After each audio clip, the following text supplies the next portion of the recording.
started watercolors. However, this video is not a watercolor video. This is a continuation of looking at figure drawing and portraiture.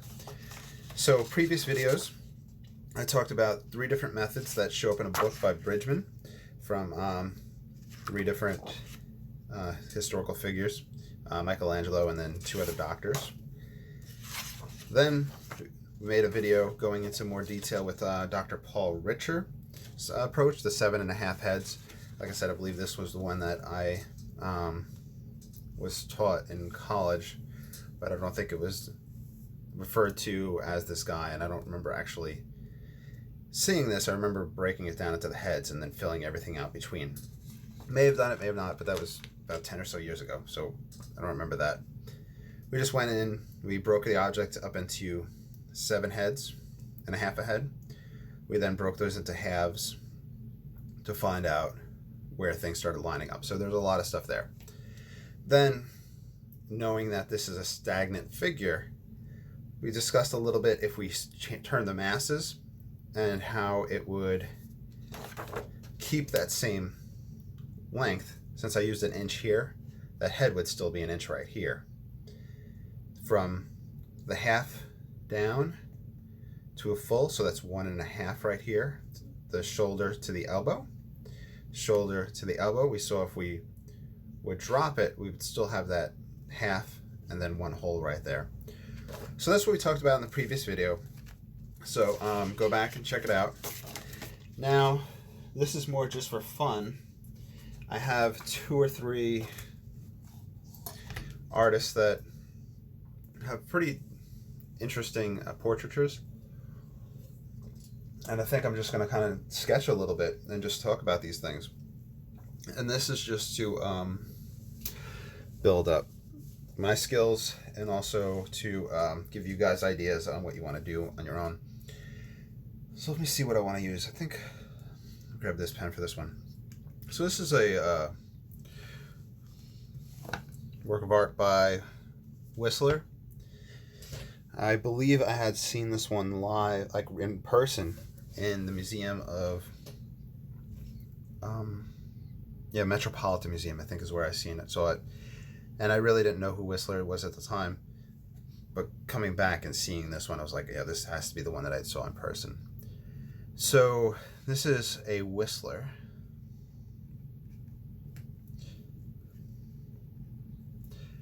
And I had stumbled across it recently as I was looking up tonalist portraiture to see if that was a thing. Now, let's look at this 8-head method. Sorry, 7.5 head method. I'm going to knock my camera. And I flipped it. I'm sorry, guys. Should fix in a second. Hopefully I didn't make you all nauseous with that. So, with this one, as I fix it, apologize, I'm going to mark off 7.5 inches, and we'll see how we can relate these concepts. 1, 2, 3, 4, 5, 6, 7, and a half.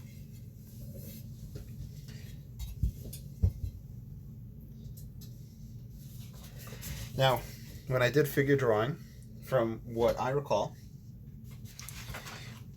you'd want to mark the top of the head area and mark the bottom of the feet area and kind of start putting things into place between it.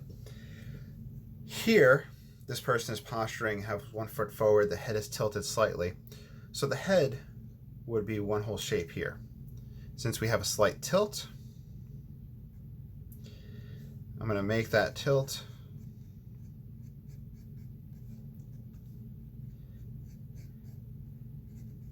the idea being, if I if I measured this, this would be 1 inch this way, and this is a full inch up.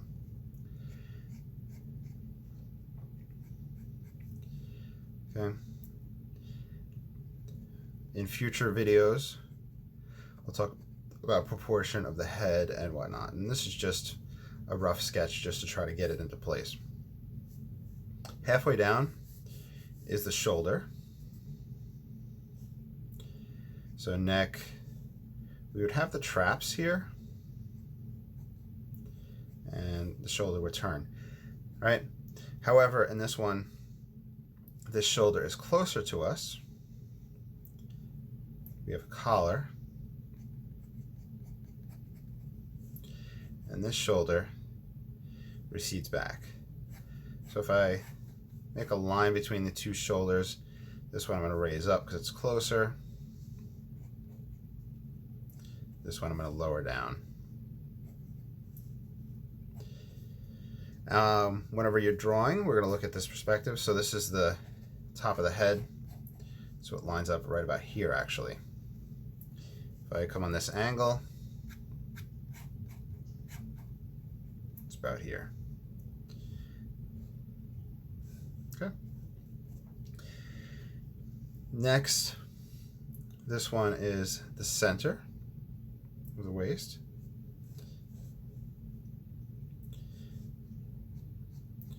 This guy comes down. Here's his waist, and here is his hand holding that cane.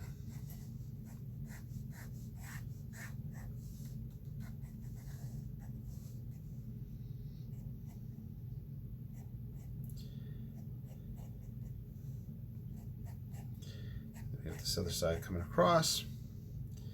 This hand is right here. So we have a little bit coming out from that arm, turning there. Okay. Here is nipple line.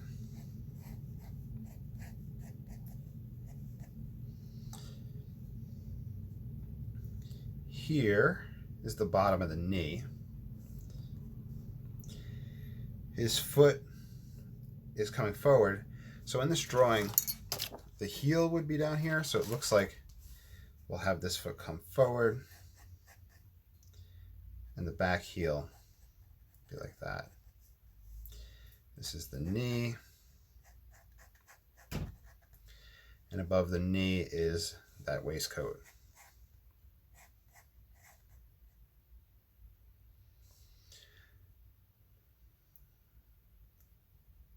Actually, no, sorry. Bottom of the knee would be here. And the bottom of the waistcoat would be about there. Yeah, that looks more right.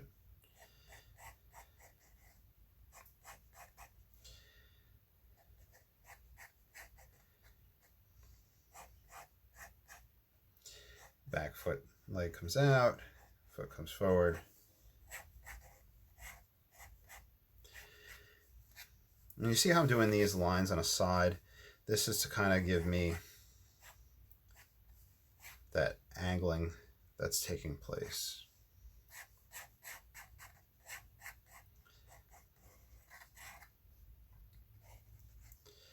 Nothing special going on with this guy's head.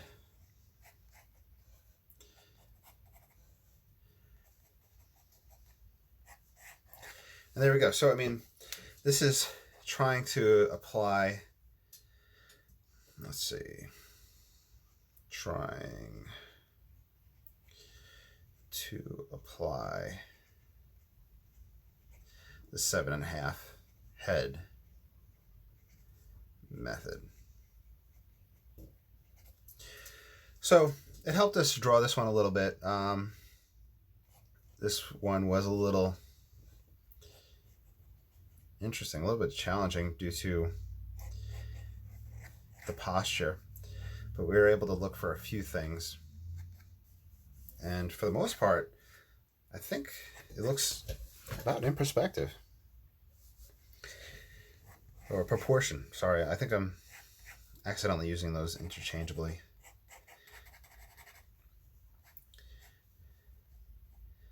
This is more the person's side, so their center of their chest would be down here.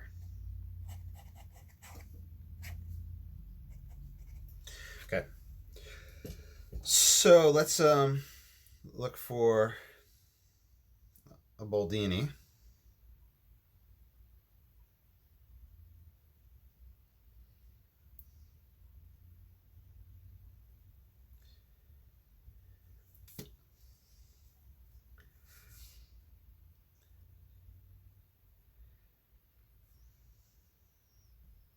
Okay, here's one.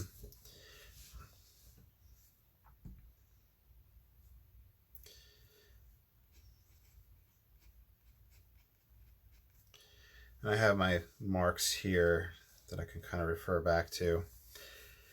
So with this female, I'm going to say that her feet are about here. So we have the cloth that extends.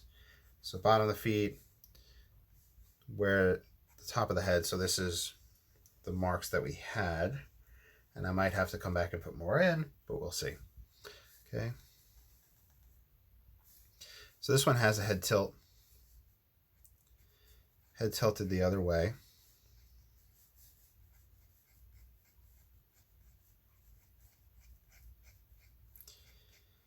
Ear, big old poof hair.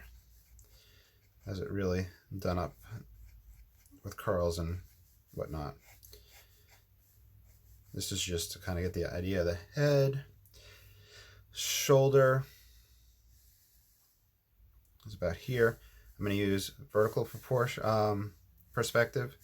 If I come down from the head, it's out a little bit, so down and out, just about there is that shoulder. If we go across, neck down, neck, trapezius muscle,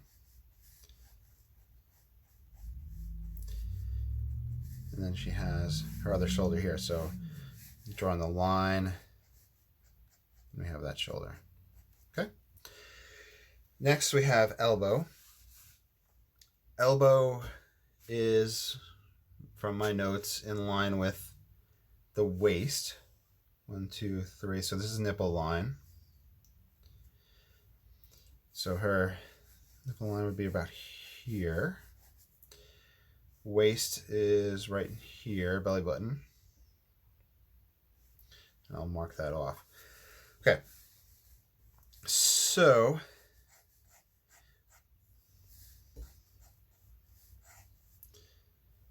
side of the head, come down. Side of the head, come down.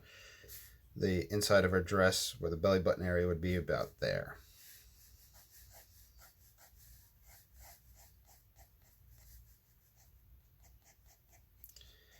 Okay, thin waist. Waist comes up underneath the nose. And she has this arm that kind of drops down. Now, hand and wrist come down pretty far. They come belly button to here. So the rest, yeah, so this one down here is the wrist about. So that kind of gives us an idea. So we have the elbow, arm, the wrist, and the fingers that extend about half a head, a bit further. And they rest along her body. There. This is that poof in the dress. This is the shape. Groin is about here.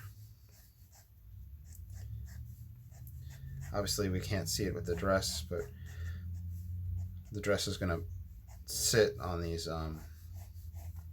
curves and whatnot. Here's that negative space. And we can just put in that poof on the shoulder.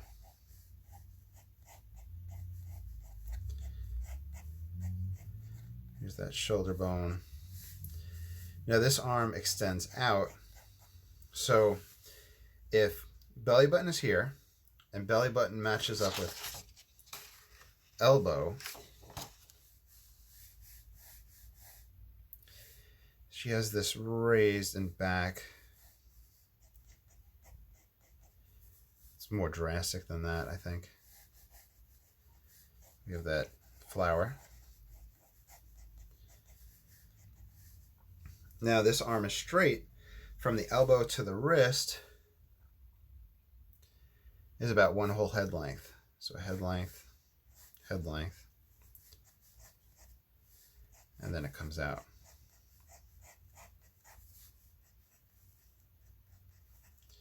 Hands about half the head. Now notice how the wrist here and here or an angle. Bottom of the foot, her knees would be somewhere here. In fact, when we get to Drapery, which is going to be, I don't even know how long down the line, but that's like one of the last sections of this book. When we get to Drapery, we're going to have a lot of fun with that, because just like skin, and it hangs on the bones and the muscle structure and whatnot, the cloth will sit on the bone structure on the hips, and there's actually apparently, I think, 7 different types of folds that he talks about, and how things hang and fold off of different parts of the body. So the foot would be here, and this would be the trailing off of the dress. So somebody in a previous video, when I was just sketching from a Boldini, just to get the proportions out, was asking why I chose that when I was looking at that. Reason being, looking at the masters, it allows me to study the masters, sitting here drawing them. I don't have an actual model in front of me, like I had said. Also, when I looked at pictures for free models online, things like that, I was overwhelmed with just the ancillary stuff that's going on in the picture. All this other, it's not, I didn't see something of just a model standing there. One thing that you can look up, and that I'm going to wind up doing, is we can use statues as references.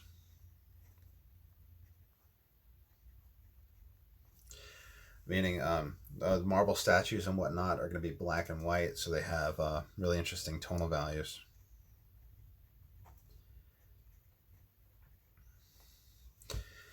Okay, so